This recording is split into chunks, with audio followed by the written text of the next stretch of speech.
Então, galera, vamos continuar falando um pouquinho da botânica, mas agora a gente vai começar a falar dos grupos que fazem parte do reino vegetal. O reino vegetal, que é formado pelos seres, pelas plantas, né? Ele é dividido, ele tem algumas formas de classificação diferentes. Nós vamos usar a forma mais didática de todas, que é separar os vegetais em 4 grandes grupos. Esses grupos têm características específicas e a gente vai ver cada característica por vez. Começando pelas briófitas. Então, aqui nos grupos vegetais, o primeiro grupo vegetal que nós vamos falar são as briófitas. Lembra sempre, por favor, que esse sufixo aqui, ó, significa vegetal. E a briófita seria comparada aos anfíbios, quando a gente fala de animais. Por quê? Porque as briófitas são vegetais de ambiente terrestre, mas ainda tem uma alta dependência da umidade. Por que isso? Por vários motivos, dentre eles o seguinte. Briófitas são vegetais sempre de pequeno porte. Deixa eu já te falar quem é o exemplo, para quem conhece já se nortear e saber de quem a gente está falando. Os musgos são o maior exemplo de briófitas que tem para você. São vegetais de pequeno porte, geralmente chegam a atingir apenas 5 centímetros de altura. Existe exceção, né, porque a biologia sempre tem. Na Nova Zelândia, algumas briófitas, alguns musgos, chegam a 40 centímetros, quase 2 palmos, mais de 2 palmos de comprimento em alguns palmos, né? É tão grande assim porque a umidade da floresta é tão grande que elas conseguem crescer melhor. Mas em condições normais, ou mais presentes, por exemplo, ao nosso redor, ou na tundra, que é o bioma onde elas aparecem como predominantes, as briófitas são de pequeno porte, são pequenininhas. E por que elas são pequenas? Porque a condução de substâncias pelo corpo delas é muito lenta. Pense em você come algum alimento. Aí esse alimento chega no seu estômago. Para o alimento do seu estômago ser distribuído para o corpo inteiro, nós temos um sistema circulatório que acelera o processo. No caso da briófita, o que ela absorve, o que ela produz, tem que ser passado de célula a célula. Por quê? As briófitas não possuem vasos condutores de substâncias. Substância vegetal, quando a gente fala de condução vegetal, a gente fala de condução de seiva, tá? E essas plantas aqui, as briófitas, não possuem estrutura condutora dessa tal de seiva. Com isso, a distribuição ocorre célula a célula, sendo um processo muito lento. Como o processo é lento, limita o tamanho do vegetal. Como qualquer planta, as briófitas são embriófitas, plantas onde o embrião é formado dentro da planta mãe. Então deixa eu colocar aqui, ó, embriófitas. O embrião é formado na planta mãe. Isso é uma característica muito importante dos vegetais, tá? Na reprodução das plantas, a fecundação ocorre na planta mãe e essa fecundação ocorrendo na planta mãe vai gerar o embrião, o novo ser. Então todo vegetal é uma embriófita. A briófita não vai ser diferente. Em relação à característica reprodutiva, a briófita tem uma característica peculiar para os vegetais. Qual? Ela é uma planta criptógama.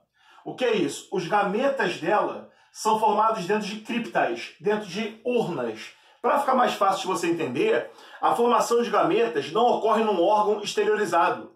Você não vai encontrar nesse grupo, em nenhuma criptógama, uma flor, uma estrutura de produção de gametas visível ao olho nu, fácil de se enxergar. Está sempre escondidinho, sempre dentro de uma estrutura. Então, as plantas são criptógamas por quê? Porque os gametas são formados em órgãos de reprodutor escondidos. Órgãos de reprodução escondidos. São criptógamos porque os órgãos reprodutórios ou reprodutores não são aparentes. Órgãos reprodutores não são aparentes. Sempre uma estrutura escondida, por isso chamado de cripta, de uma urna. Os gametas escondidos na hora da produção. Isso caracteriza plantas criptógamas que as briófitas são. Em relação à estrutura física, as briófitas, como qualquer vegetal, possuem 2 fases de vida. Uma fase produtora de gameta, chamada de gametófito, e uma fase produtora de esporos, chamada de esporófito.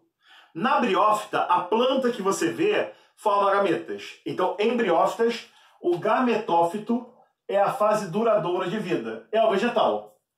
E existe uma fase transitória, que aparece e desaparece na vida da planta, chamada de esporófito.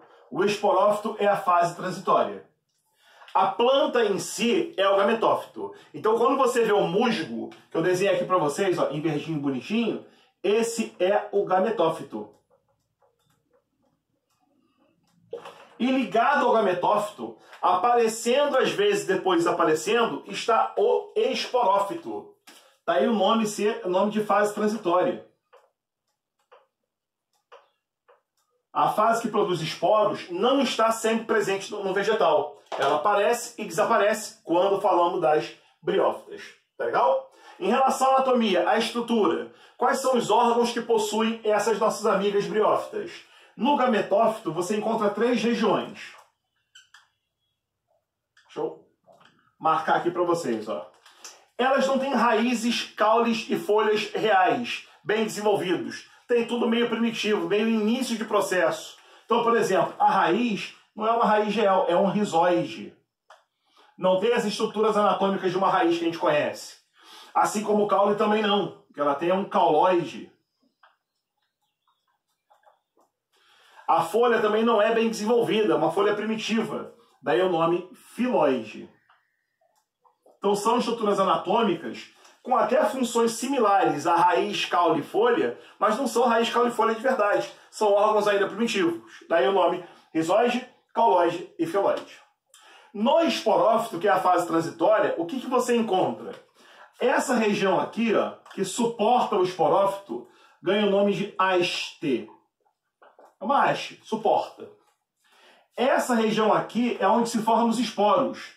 É chamada de cápsula. Essa cápsula ela é vedadinha, ela tem uma tampa chamada de calíptra. Mas essa tampa ela se solta na hora da liberação dos esporos. Então aqui é a calíptra. Fechando a anatomia das briófitas, então. Beleza? Essas são as características iniciais que mostram que a briófita é uma briófita. Tudo bem?